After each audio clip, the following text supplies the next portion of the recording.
변함이 없는 분입니다.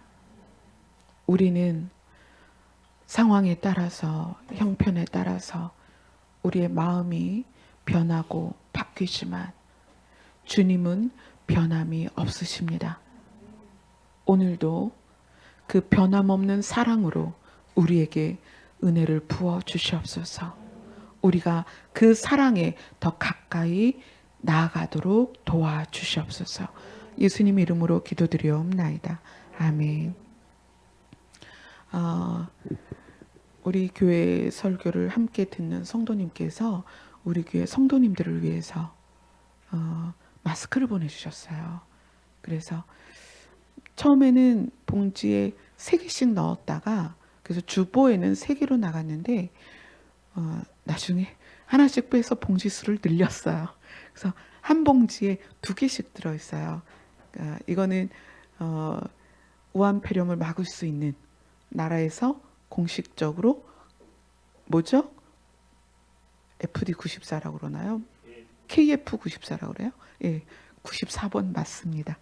네, 저기 표지는 없어요. 저희가 이렇게 소분을 해서 담아놨습니다. 그리고 아이들이 있는 가정은 아이들용이 한 봉지에 5매가 들어있습니다. 아이들이 있는 가정은 꼭 한 봉지씩 가져가세요. 지금 5봉지 있는데 하나, 둘, 셋, 넷, 4봉지 가져가시고 한 봉지가 더 남네요. 아이들 있는 가정은 꼭 가져가세요.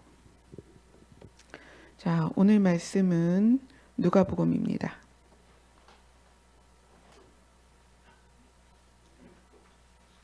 누가복음 21장입니다.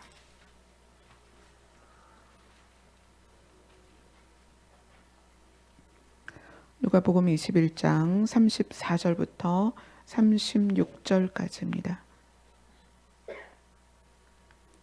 같이 읽겠습니다. 시작.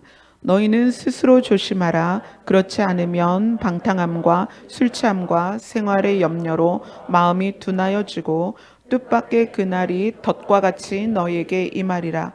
이날은 온 지구상에 거하는 모든 사람에게 임하리라. 이러므로 너희는 장차 올 이 모든 일을 능히 피하고 인자 앞에 서도록 항상 기도하며 깨어 있으라 하시니라. 아멘. 지난주에 이어서 동일한 본문으로 말씀을 함께 나누도록 합니다. 35절에 보면 이 날은 이렇게 시작을 해요. 성경은 많은 부분에서 날에 대하여 초점을 맞춰서 이야기를 풀어갑니다. 오늘 본문도 누가는 예수님의 말씀을 듣고 기억하고 누가복음을 쓰면서 예수님이 하신 말씀 중에서 이 부분을 오늘 기록합니다. 이 날은 온 지구상에 거하는 모든 사람에게 임하리라. 이 날이 어떤 날일까요? 그러면 이것을 이제 쓴 누가가 이 날에 대해서 어떻게 표현을 했는지 보겠습니다. 누가복음 17장입니다.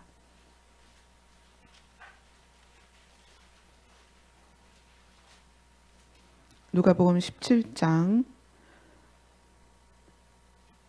22절입니다. 같이 읽겠습니다. 시작.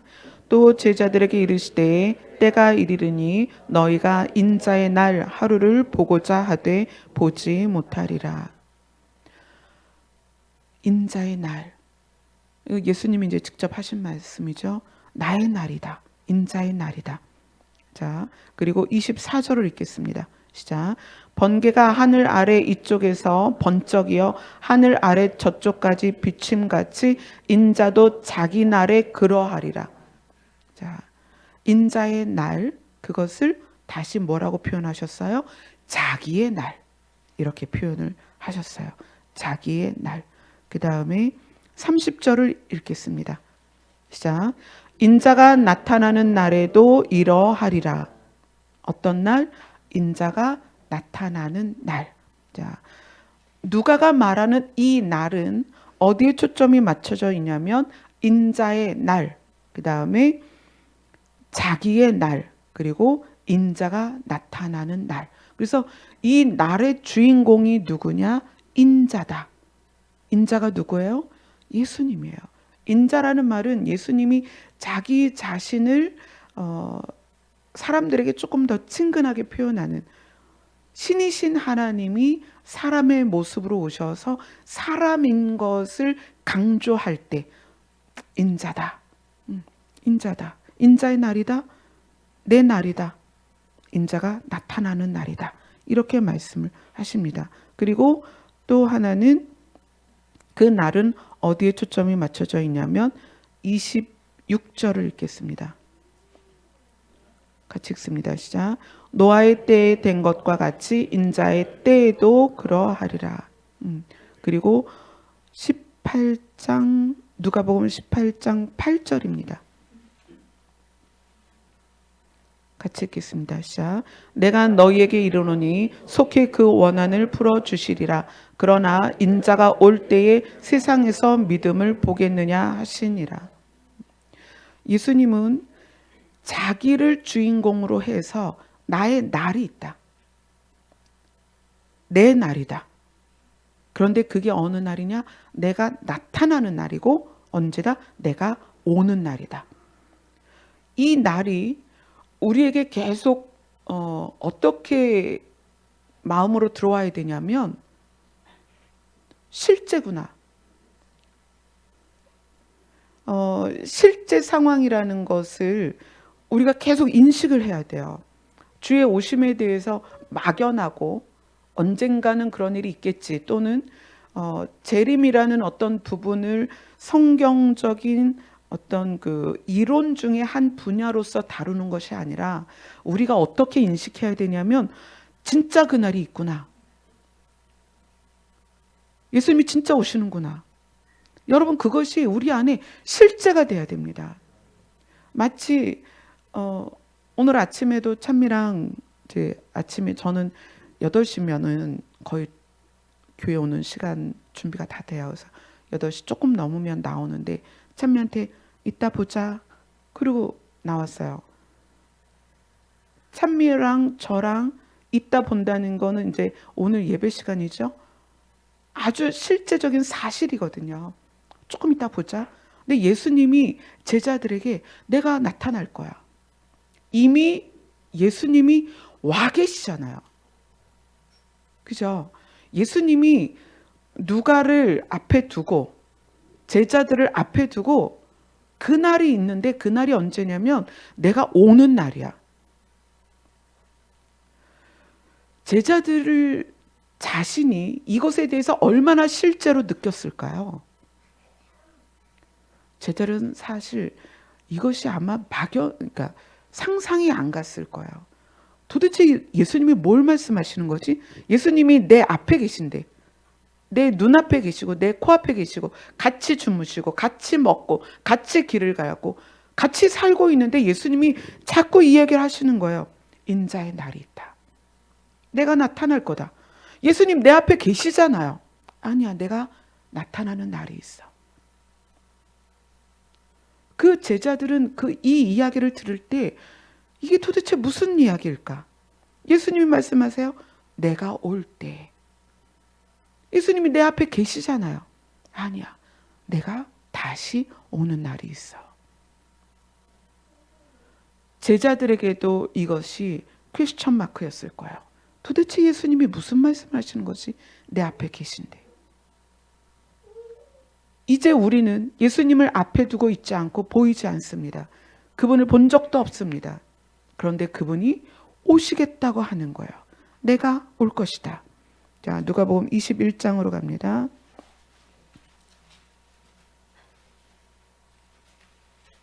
누가복음 21장 27절 같이 읽겠습니다. 시작. 그때 사람들이 인자가 구름을 타고 능력과 큰 영광으로 오는 것을 보리라. 제자들에게는 더 기막힌 얘기를 하시는 거예요. 내가 다시 올 거야. 아니, 도대체 어디로 가신다는 거예요? 내가 올 때에는 어떻게? 구름을 타고 올 거야. 여러분 생각해 보세요. 제가 권사님한테, 권사님 제가요 나중에 구름 타고 올게요. 그럼 권사님이 얼마나 웃기겠어요. 우리 목사님을 태울 만한 구름이 있을까, 그 무게를 감당할 수 있을까부터 상상하면서 어떻게 사람이 구름을 타고 와. 제자들 그러지 않았겠어요? 제자들에게 이야기하시는 거예요. 얘들아, 내가 너희 앞에 다시 올 건데 구름 타고 올 거다. 그 제자들이 이 이야기를 들을 때 속으로 어떻게 생각했을까 참 궁금해요. 예수님이 구름 타고 오셔? 내 앞에 저렇게 계시는데? 이 말씀하시는 자리 앞에 우리가 있다고 생각해 보세요. 예수님이 지금 우리에게 이야기해 주시는 거예요. 내가 올 거야. 다시 올 건데 구름 타고 올 거야. 그 말씀을 들으면서 제자들은 어떻게 상상했을지 참 궁금해요. 하여튼 예수님은 제자들에게 말씀하셨습니다. 내가 구름 타고 올 거야. 능력과 큰 영광으로 나타나는 것을 너희가 보게 될 거야. 이렇게 말씀하셨던 예수님이 이제 오늘 본문을 이야기하시는 거예요. 이날은 내가 구름 타고 큰 영광 중에 오는 날, 능력과 영광 중에 오는 날, 이 날이 어떻게 온 지구상에 거하는 모든 사람에게 임할 것이다. 모두가 보게 될 것이고 모두가 알게 될 것이다. 그러니까 비밀리에 와서 내가 예수다 그러면 어떻다? 거짓말이다. 절대 그럴 수 없다. 오늘 말씀이 분명하게 말씀하시죠. 이 날은, 내가 구름 타고 나타나는 이 날은 온 지구상에 거하는 모든 사람에게 드러나질 거다. 임할 것이다. 드러날 것이다. 네. 자, 그러면 이제 봐야 되겠죠. 뭘 봐야 되냐면 예수님이 왜 오실까? 예수님이 왜 오실까? 그죠? 자, 누가복음 19장입니다.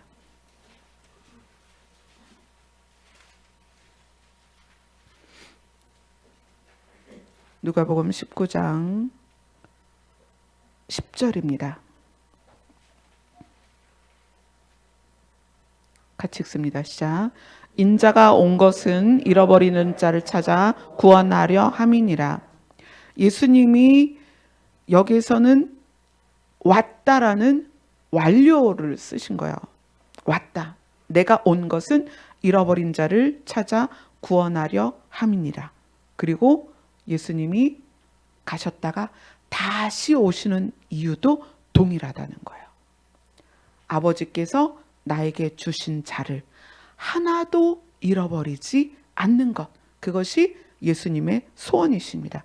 그래서 예수님이 그것을 이루시려고, 잃어버린 자를 찾으시려고, 잃어버린 자를 구원하시려고 예수님이 다시 오시는 거다. 예수님이 오시는 이유가 또 하나 있습니다.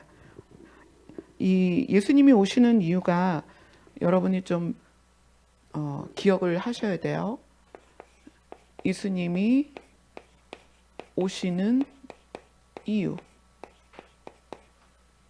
첫 번째, 구원이다. 두 번째, 이 두 번째는 제가 어떤 단어를 쓸까 고민하다가 동거라는 단어를 썼습니다. 성경을 어딜 봐야 되냐면 요한복음 보겠습니다. 요한복음 14장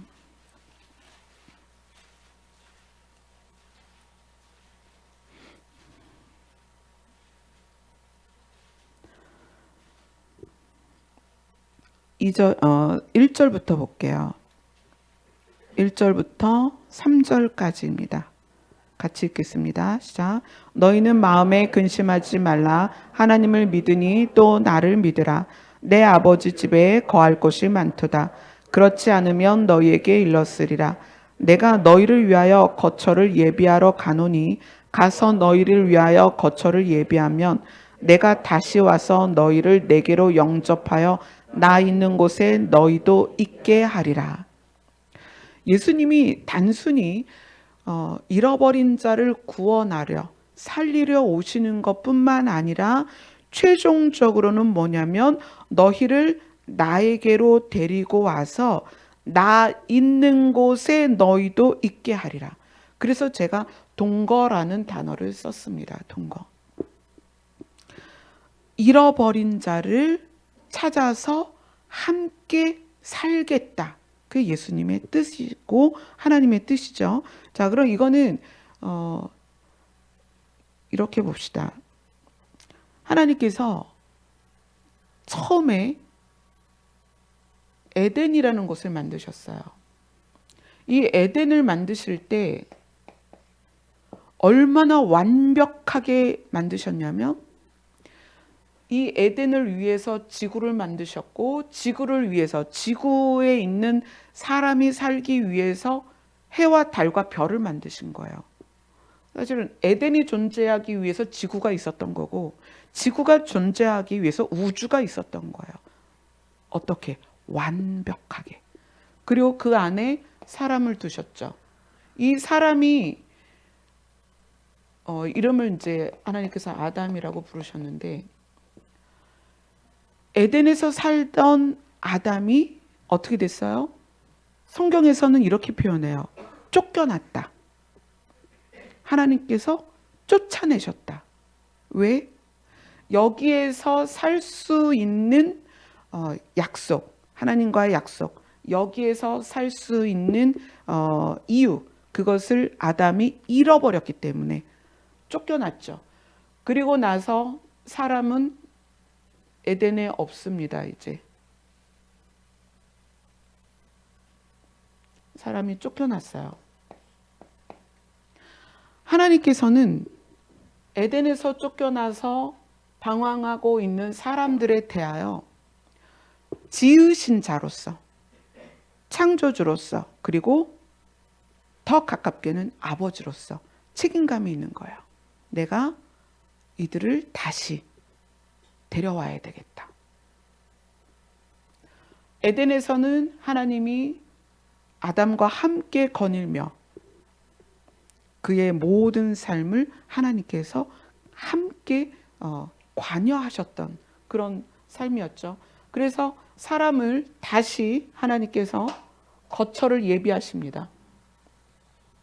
거처를 예비하시고 이 사람을 데려가는 작업, 이것이 구원입니다. 그리고 에덴에서 쫓겨나서 이 에덴에서 살 수 없게 된 사람을 하나님의 거처에서 함께 사는 것을 뭐라고 얘기할까요? 동거라고 얘기를 할게요. 이게 완벽한 하나님의 뜻입니다. 우리가 교회를 다니는 이유, 하나님을 믿는 이유는 하나님께서 우리를 구원하시기를 원하는 것이고 그 구원이 구체적으로 뭐다? 하나님의 나라, 하나님이 준비하신 곳으로 가서 하나님과 함께 사는 거다. 거기까지 여러분들이 개념이 명확해져야 됩니다. 그래서 하나님은 이 에덴을 회복하셔야 되는 거예요. 회복된 에덴. 이것을 예수님은 요한복음에서 그렇게 표현하시는 거죠. 내가 너희 거처를 예비하러 간다. 하나님의 나라에 하나님의 보좌가 있고 우리가 그것을 알죠. 바울이 삼층천에 갔더니 하나님의 보좌가 있더라. 하나님의 나라가 있더라. 그렇게 이야기를 했는데 예수님이 무엇을 목적으로? 동거를 목적으로. 우리와 동거를 목적으로 회복된 에덴을 준비하시는 지금 기간이고 그 다음에 그것이 끝나면 어떻게 한다? 우리를 데리러 온다. 그러니까 이 회복된 에덴을 예수님은 거처를 예비하러 간다 이렇게 표현을 하셨죠. 거처. 그래서 성경은 시작을 하나님이 말씀하시는 거예요. 내가 너희를 만들었어. 내가 너희를 만든 이유는 함께 살고 싶어서야. 그래서 에덴에서 함께 살게 된 거야. 그런데 너희가 약속을 어겨서 쫓겨났잖니. 그런데 나는 너희들을 사랑하기 때문에 너희들과 다시 함께 살고 싶어. 동거하고 싶어. 그래서 에덴을 회복하시고 그 다음에 필요한 게 뭐죠? 관계를 회복하시고, 관계를 회복하기 위해서 필요한 것이 예수 그리스도의 피였고요. 그죠? 그 피가 관계를 회복하게 했죠. 그리고 이 회복된 에덴으로 우리를 데려가신다. 자, 그래서 성경이 무엇으로 마무리하냐면, 우리 계시록 봅시다.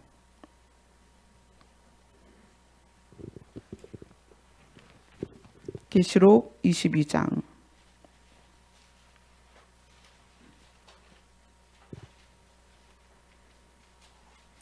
계시록 22장 20절입니다. 같이 읽겠습니다. 시작.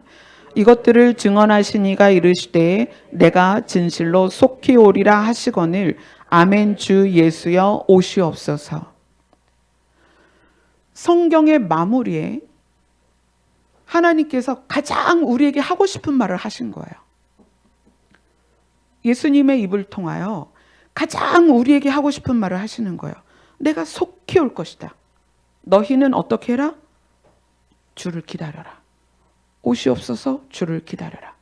우리가 지금 시편을 금요일 날 나누고 있죠. 시편 말씀에서 다윗이 그의 고백 중에서 가장 두드러지는 고백이 뭐냐면 주를 기다린다.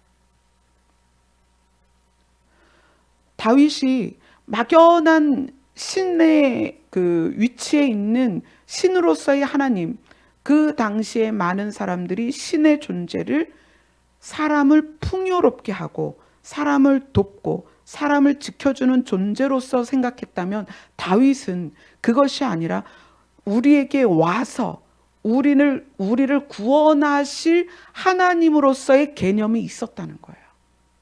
그래서 다윗은 끊임없이 내가 주를 기다리나이다. 내가 주를 신뢰합니다. 내가 주를 바라보길 원합니다. 실제로 대면하길 원합니다. 그런 소원을 올려드렸던 거예요. 그래서 하나님은 성경을 마무리하면서 성령을 통하여 요한에게 이 계시록을 마무리할 때 이렇게 얘기하시는 거예요. 내가 속히 올 것이다. 너희는 나를 기다려라. 요한의 고백, 제자들의 고백이죠. 주여 오시옵소서. 그러면 모든 시대를 막론하고 성도는, 모든 시대를 막론하고 교회는 무엇을 말해야 돼요? 주님 오시옵소서. 내가 주를 기다리나이다. 이걸 말해야 된다는 거예요. 이걸 나눠야 되는 거예요. 이것이 교회의 소망이 되어야 된다는 거예요. 이것이 성도의 소망이 되어야 된다는 거예요. 이것이 가장 명확하게 그 심장에 새겨지도록 말씀이 나누어져야 된다는 거예요. 예수님의 소원은 우리를 데려가는 것이다. 그리고 어떻게 하는 것이다? 동거하는 것이다. 함께 사는 것이다. 이것이 예수님의 유일한 소원이십니다.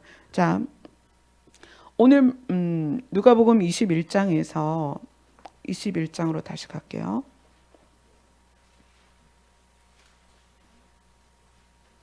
누가복음 21장 35절에서 이 날은 온 지구상에 거하는 모든 사람에게 이 말이라, 이렇게 얘기하죠. 온 지구상이라는 것은 장소적인 개념이고, 모든 사람이라는 것은 이 모든에는 시간이 포함이 돼요. 시간. 어떤 시간이냐면 아담으로부터 예수님이 이 땅에 오시는 순간까지의 시간. 그래서 이 모든이라는 것은 하나님이 세상에 태어나게 한 모든 사람을 말하는 거예요. 그래서 시간이 포함이 되는 거예요. 시간. 어떤 시간대든지 이 땅에 태어난 사람이라면 그 사람에게는 이 날이 적용될 것이다. 예수님이 이 땅에 오시는 날은 원포인트, 한 지점이지만 우리가 예수님께 가는 것은 각자의 시간입니다. 그리고 제가 시대적인 종말과 개인적인 종말을 늘 말씀을 드려요. 이게 너무나 중요한 것이 2000년을 예수 그리스도를 오시기를 기다렸는데 2000년 동안 안 오셨잖아요. 우리는 여전히 기다리고 앞으로도 기다릴 것입니다. 여전히 기다리고 앞으로도 기다려요. 그러나 2000년 전부터 지금까지 모든 사람은 다 예수님 앞에 서든지 예수님 앞에 서지 못하든지 그 사람은 이미 결정이 됐습니다. 지난달에도 제가 장례식장을 갔다 왔어요. 그 장례식장의 주인공이신 분은 지금 주님 앞에 서 있든지 주님 앞에 서 있지 않든지 결론이 났습니다. 아담으로부터 지금 이 시간 2020년 오늘이 며칠이에요? 3월 1일이죠. 3월 1일 이 순간까지 살았던 모든 사람, 지금 저와 예배를 드리는 살아있는 사람 빼고는 그 모든 사람이 예수 그리스도 앞에 섰거나 예수 그리스도 앞에 서지 못했거나 결정이 났습니다. 그 우리에게는 이제 두 가지 기회가 있는 거예요. 예수님 오시는 예수님 앞에 서든지 아니면 내가 예수님 앞으로 가든지 두 개의 기회가 있는 거예요. 그래서 우리에게 주어진 시간, 이 모든 사람이 시간 안에 시간이 포함된 거라고 그랬죠. 우리에게 있는 시간은 어떤 시간이다? 주님이 오시든 내가 주님 앞에 가든 그것을 준비하는 시간이다. 이 날이 온 지구상에 거하는 모든 사람에게 임한다는 것은 한 사람도 예외가 없이 이것이 적용될 거라는 거예요. 심각한 거예요. 한 사람도 예외 없이 예수 그리스도 앞에 서거나 예수 그리스도 앞에 서지 못하거나 결정이 납니다. 이미 아담으로부터 오늘까지 수많은 사람들이 결정이 났습니다. 우리는 그것을 지금 기다리고 있는 거예요. 예수 그리스도가 오시든지 내가 주님 앞에 가든지 우리는 둘 중에 하나입니다. 주님 앞에 서든지 주님 앞에 서지 못하든지.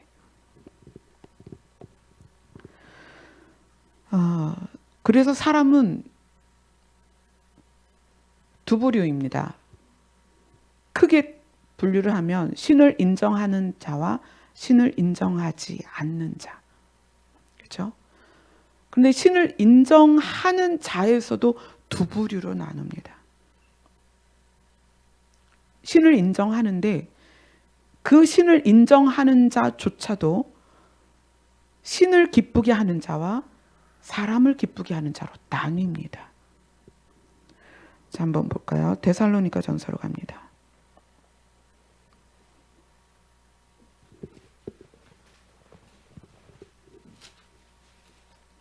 데살로니가 전서 2장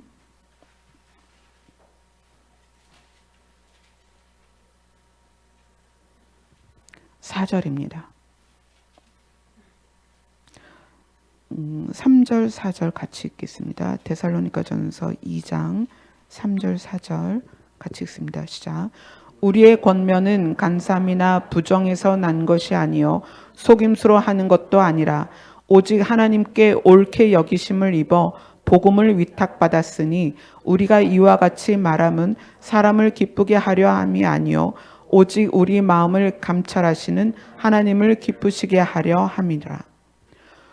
복음을 위탁받은 사도들이 사람들에게 나아갈 때 그 복음을 전할 때 그들의 각오는 뭐냐면 하나님을 기쁘시게 하기 위해서 내가 이 복음을 전한다. 그런데 복음을 위탁받은 입장에서 그런 상황에서 이 이야기는 어떤 걸 반증하고 있냐면 사람을 기쁘게 할 수도 있다는 거예요. 여기 계시는 여러분들도 저도 마찬가지로 하나님을 인정하는 자와 하나님을 인정하지 않는 자로 나뉘는데 하나님을 인정하면서도 이 복음을 받아들였음에도 복음을 믿었음에도 하나님을 기쁘시게 하거나 또는 사람을 기쁘게 하거나는 내가 선택한다는 거예요. 근데 여기에서 바울은 나는 하나님을 기쁘시게 하겠다, 이렇게 이야기를 하죠. 동일한 이야기를 엘리야가 갈멜산에서 이스라엘 백성들을 모읍니다. 모으고 아세라 선지자들 400명, 바알 선지자들 450명을 모아놓습니다. 그리고 자기는 홀로 서요. 일대 850명인가요? 그죠? 그런 상황에서 이스라엘 백성들을 불러서 이야기를 합니다. 너희는 어느 편에 설 것이냐? 지금 여기서 선택해라. 하나님 편에 설 것이냐? 바알 편에 설 것이냐? 선택해라. 근데 성경이 되게 중요한 부분을 얘기해요. 이스라엘 백성들이 아무 소리가 없더라. 그 자리에서 엘리야와 함께 당연히 우리는 하나님 편에 설 것입니다 라고 하지 않았다는 거예요. 그들이 아무 말도 못하더라. 아무 말도 하지 않았더라. 뭘까요? 고민했다는 거예요.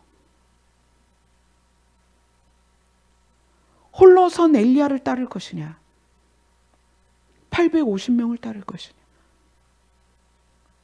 고민했다는 거예요. 2주 전에 금요 기도를 마치고 이제 우리가 새벽에 기도하잖아요. 12시부터 4시까지 기도하는 시간에 하나님께서 그런 마음을 주셨어요. 내 편이 될 수 있겠니? 내 편이 되어주겠니? 어쩌면 지금 이런 사건이, 이런 일들이, 우한폐렴이 이렇게 창궐하는 그런 상황이 올 것을 아셨는지 그렇게 말씀하셨어요. 내 편이 되어주겠니? 그래서 그날 참 많이 고민했어요. 내가 하나님의 편이 된다는 게 뭘까? 여러분들 다 하나님을 믿고 하나님을 사랑하고 예수님을 사랑하고 예수님이 오셨으면 좋겠고 예수님 오시기를 바라고 그런 마음으로 여기 지금 다 계시거든요.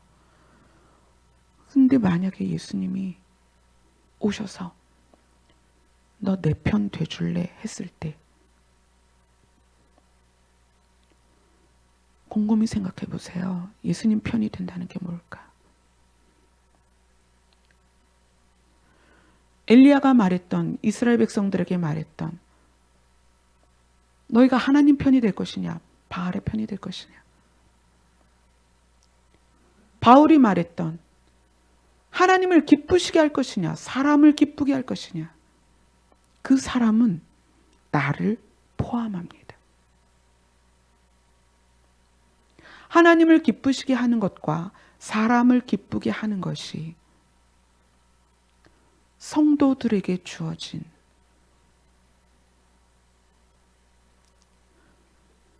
숙제입니다. 사람을 기쁘게 한다.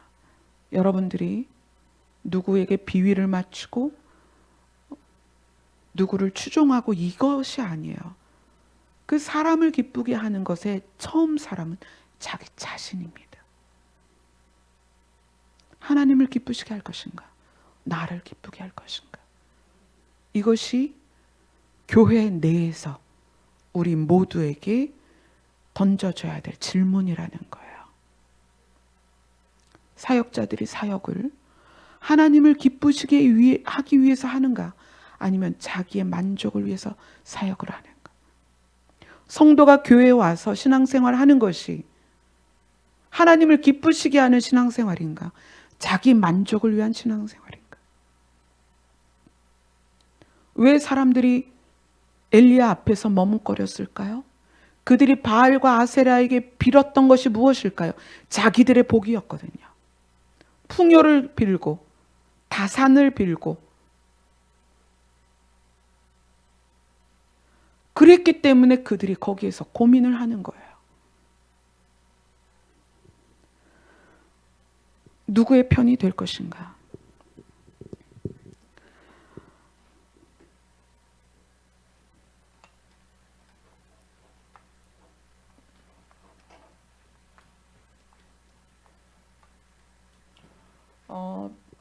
편이 된다는 것에 대해서 여러분들이 몇 가지 마음에 새겨두셨으면 좋겠어요. 편이라는 것은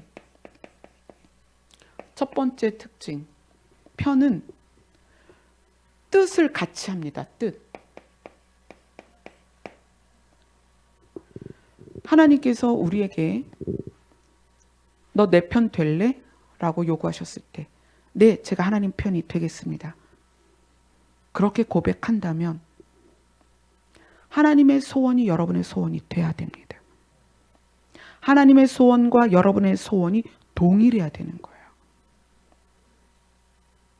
하나님의 뜻과 여러분의 뜻이 같아야 됩니다. 올해 들어서 제가 하나님의 얼굴을 바라보는 것에 대해서 지금 나누고 있고 이것도 지금 그 부분 중에 하나입니다.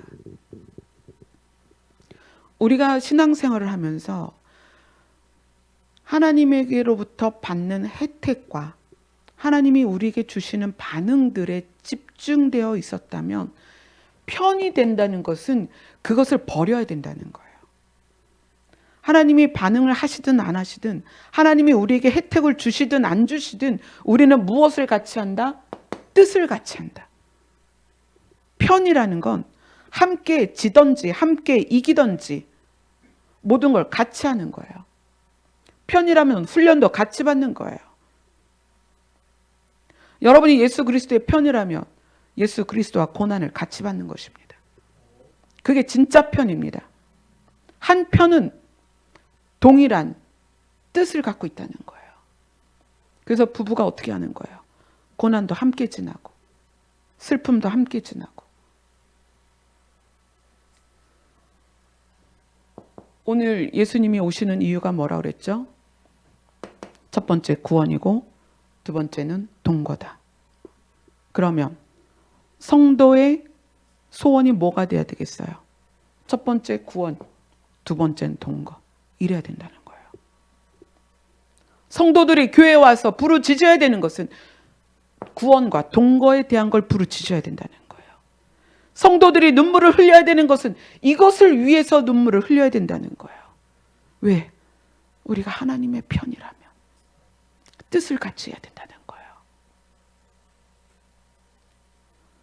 이것이 이 뜻이 하나님의 편에 선 자로서 이 뜻이 명확하게 내 안에 들어와 있지 않으면 우리가 하나님 편이라는 것을 의심해야 되는 거예요.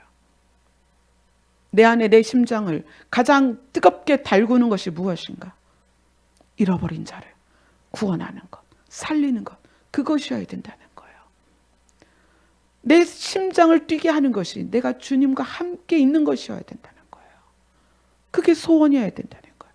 그래야 그것이 하나님과 한 편인 것이 증명이 된다는 거예요. 자, 두 번째는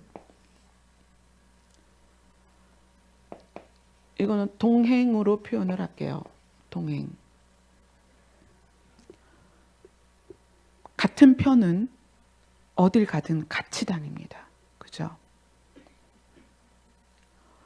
이래서 야구팀이라면 원정 훈련도 같이 가고 경기도 같이 가고 같이 다녀야 돼요. 동행.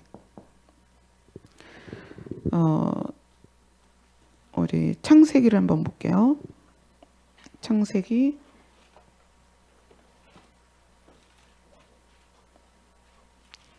5장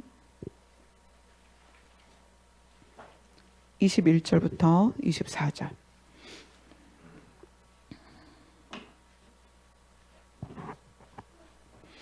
같이 읽겠습니다.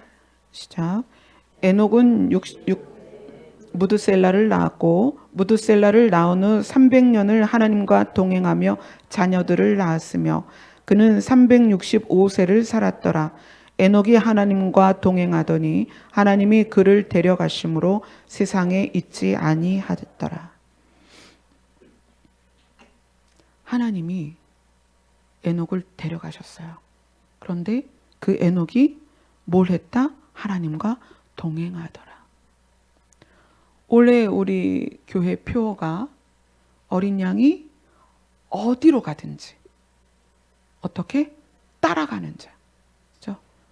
예수님과 동행을 말하는 거예요. 그런데 에녹이 어땠다? 하나님과 동행을 했다. 사역을 했다가 아니에요. 동행을 했다. 모세는 그 사역의 연수가 40년입니다. 모세가 이스라엘 백성에게 끼친 영향 얼마나 크죠? 이 성경 자체도 모세가 아니면 성경이 시작이 안 됐어요. 그죠? 그런 모세도 40년 사역하고 가나안으로 가는 그 여정 안에서 그들과 40년을 동행하다가 어떻게 됐어요? 모세는 못 들어갔어요. 저는 주의 오심을 기다리는 여러분들에게 롤 모델로서 에녹을 삼으셨으면 좋겠다라고 말씀드리고 싶어요. 에녹은 몇 년이나? 300년이나. 뭐라고 얘기하냐면 300년을 하나님과 동행하며 자녀들을 낳았으며, 이 이야기는 뭐냐면 하나님과 동행하는, 그러니까 하나님과 일체가 된 상태에서 삶을 살았다는 거예요. 교회에 와서 하나님과 함께 있다가 세상으로 갈 때는 하나님 두고 가는 그런 삶이 아니라 에녹은 하나님과 일체된 상태에서 자기도 하고 먹기도 하고 아기도 낳고 삶을 살았다는 거예요. 300년을 살려면 얼마나 열심히 일을 했겠어요. 자녀들을 키워야 되고 농사를 졌는지 목축을 했는지는 모르겠지만 에녹은 그렇게 살았다는 거예요. 어떻게? 동행하였다. 그러니까 우리가 하나님의 편이라면 우리는 그냥 일상 자체가 하나님과 함께 하는 삶이어야 된다. 아멘. 은서가 학교 갈 때 하나님과 함께 가는 거예요. 수업 시간에 하나님과 함께 있는 거예요. 하나님의 편인 사람의 그 삶은 동행이라는 말로 표현이 되는 거죠. 자, 히브리서로 갑니다. 히브리서 11장 5절입니다.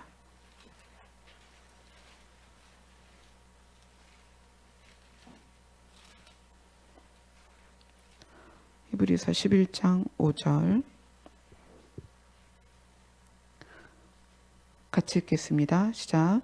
믿음으로 에녹은 죽음을 보지 않고 옮겨졌으니 하나님이 그를 옮기심으로 다시 보이지 아니하였더라. 그는 옮겨지기 전에 하나님을 기쁘시게 하는 자라 하는 증거를 받았느니라. 아멘. 성도는 두 부류로 나눈다. 하나님을 기쁘시게 하는 자와 사람을 기쁘게 하는 자. 에녹은 하나님을 기쁘시게 하는 자였다.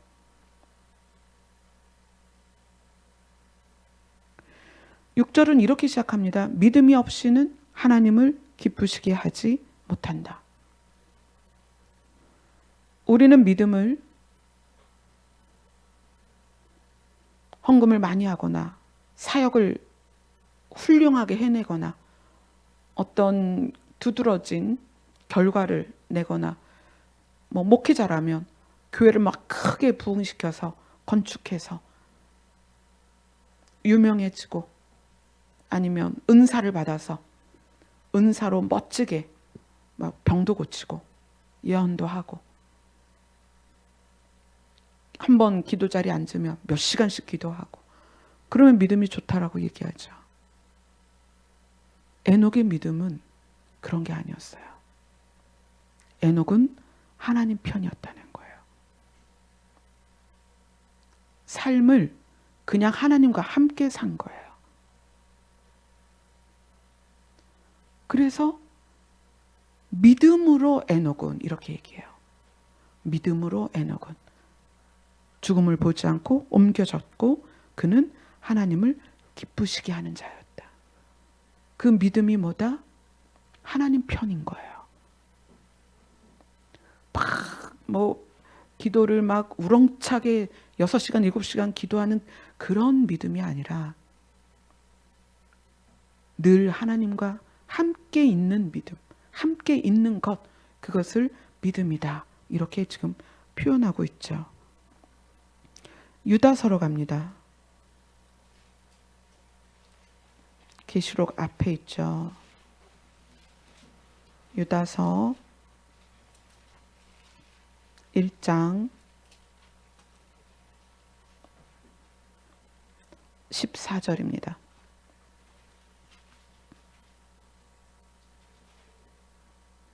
같이 읽겠습니다. 시작. 아담의 7대 손 에녹이 사람들에 대하여도 예언하여 이르되 보라 주께서 그 수만의 거룩한 자와 함께 임하셨나니. 놀랍지 않습니까? 창세기 5장에 나오는 에녹이 뭘 얘기해요? 주의 오심을 얘기하고 있다는 거예요. 창세기 5장에 나오는 그 에녹이 하나님을 기쁘시게 하며 하나님과 동행했던 에녹이, 죽음을 보지 않고 들려 올라갔던 에녹이 무엇을 보았다? 주의 임하심을 보았다는 거예요. 그래서 그 유대인들에게 메시아 사상이 있는 거예요. 오실 것이다. 메시아가 오실 것이다. 다윗은 그것을 보았고 그분의 창에 찔리는 모습까지 보았고 하나님의 보좌 우편에 계신 예수 그리스도를 보았고, 그래서 다윗이 그분을 기다린다.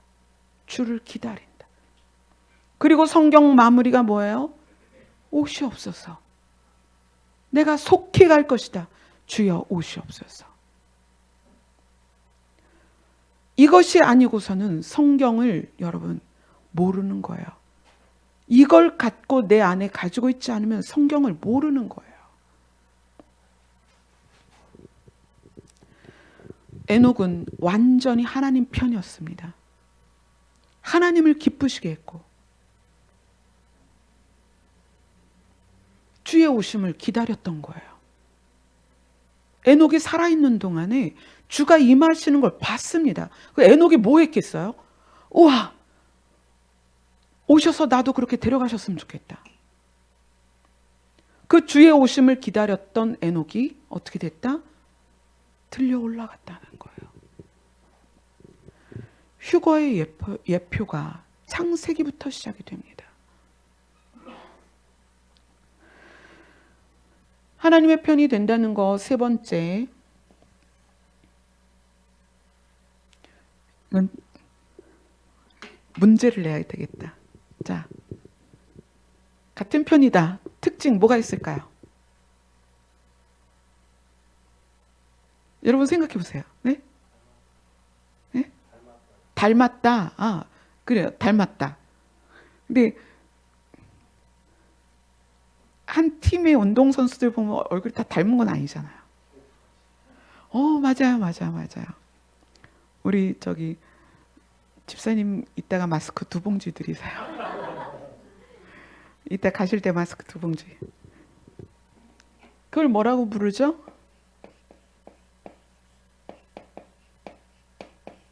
유니폼이라고 부르죠.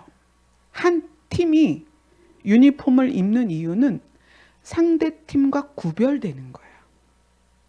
여러분 하나님 편이면 유니폼을 입으셔야 됩니다. 반드시 입으셔야 됩니다. 무엇과 구별하려고? 세상과 구별하려고. 여러분 유니폼 입으셔야 돼요. 우리 저기 유니폼 하나 만들까요? 열린 하늘문 유니폼. 왠지 하늘색이어야 될 것 같아요. 그죠? 멋지지 않아요? 유니폼이 있어요. 하나님 편인데 유니폼이 있어요. 그 예수님이 우리에게 가르쳐 주셨죠. 로마서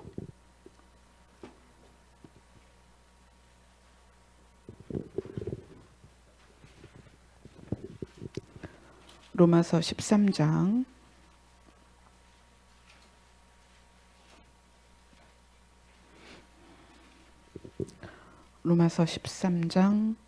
11절에서 14절입니다.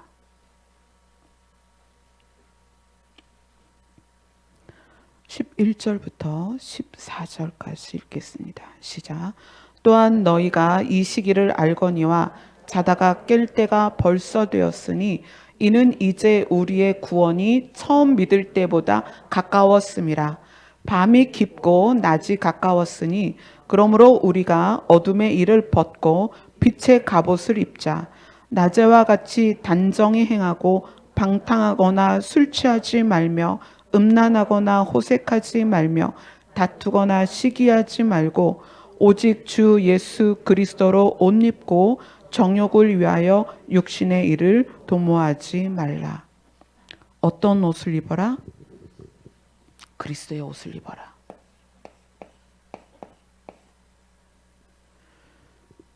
예수 그리스도의 옷을 입어라.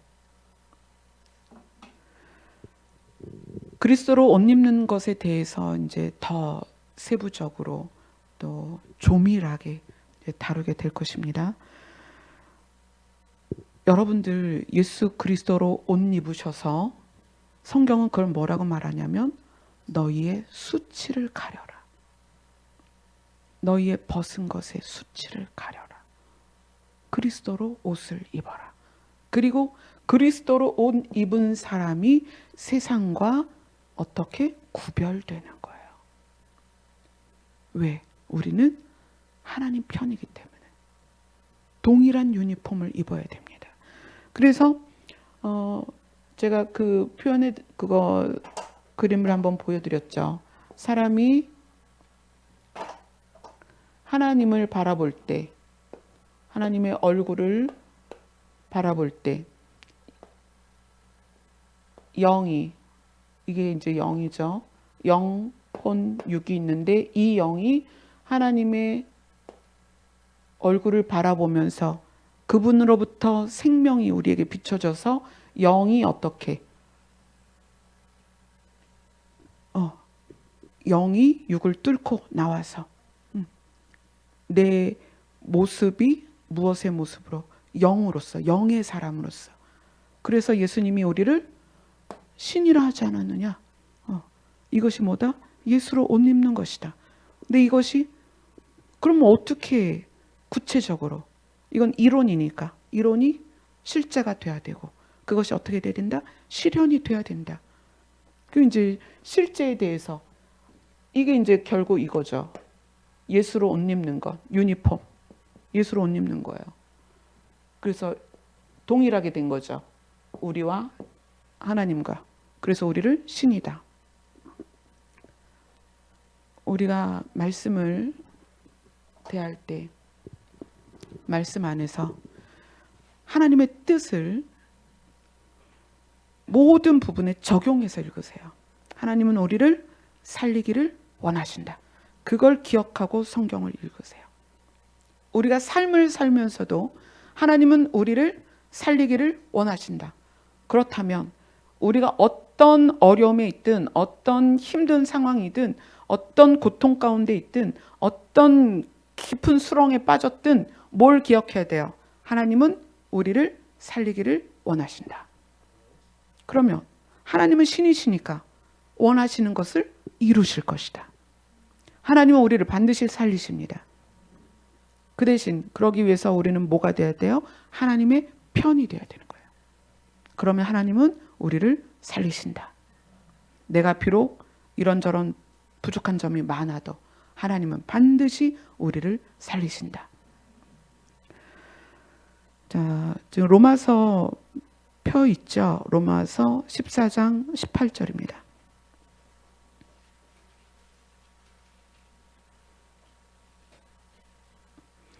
로마서 14장 17절, 18절 같이 읽겠습니다. 시작. 하나님의 나라는 먹는 것과 마시는 것이 아니요 오직 성령 안에 있는 의와 평강과 희락이라. 이로써 그리스도를 섬기는 자는 하나님을 기쁘시게 하며 사람에게도 칭찬을 받느니라. 아멘.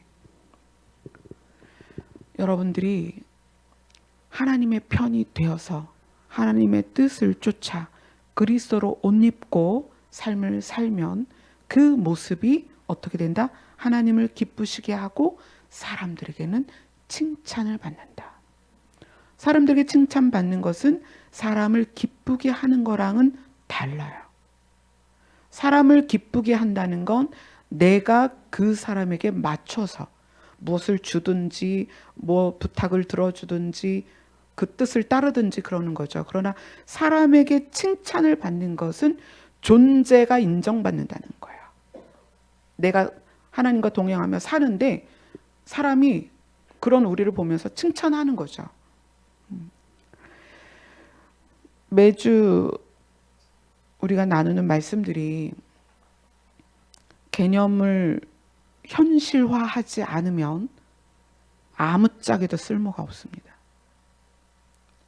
여러분들은 들은 말씀이 그것이 현실이 돼야 되고 그 현실로 사라진 것이 예수 그리스도 앞에 서는 것으로 실현될 날이 분명히 옵니다.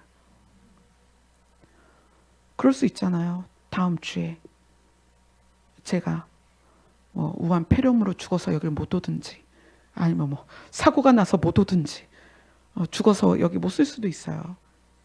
이거는 누구나 다 가지고 있는 가능성이라는 거예요.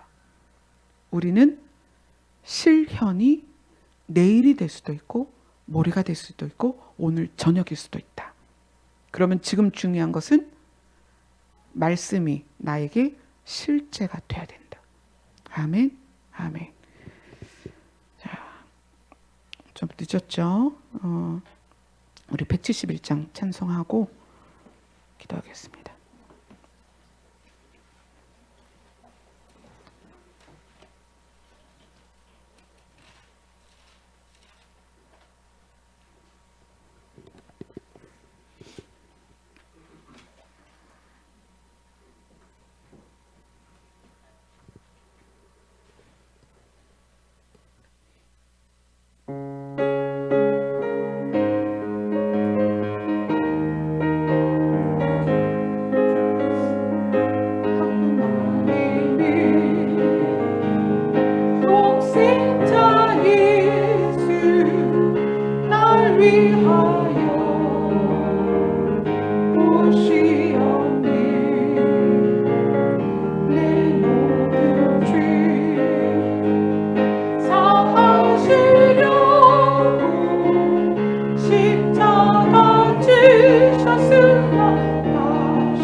기쁨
주님이 오시는 날은 온 지구상에 거하는 모든 사람에게 임하는 날이 될 것입니다. 창세기 5장에 있었던 에녹조차도 주의 오심을 바라보았고 기다렸습니다. 이 시대를 살아가는 이 땅의 모든 성도들이 주의 오심을 기다리게 하여 주시옵소서. 주님, 우리가 주님 편이 되게 하여 주시옵소서. 예수님 이름으로 기도드리옵나이다. 아멘.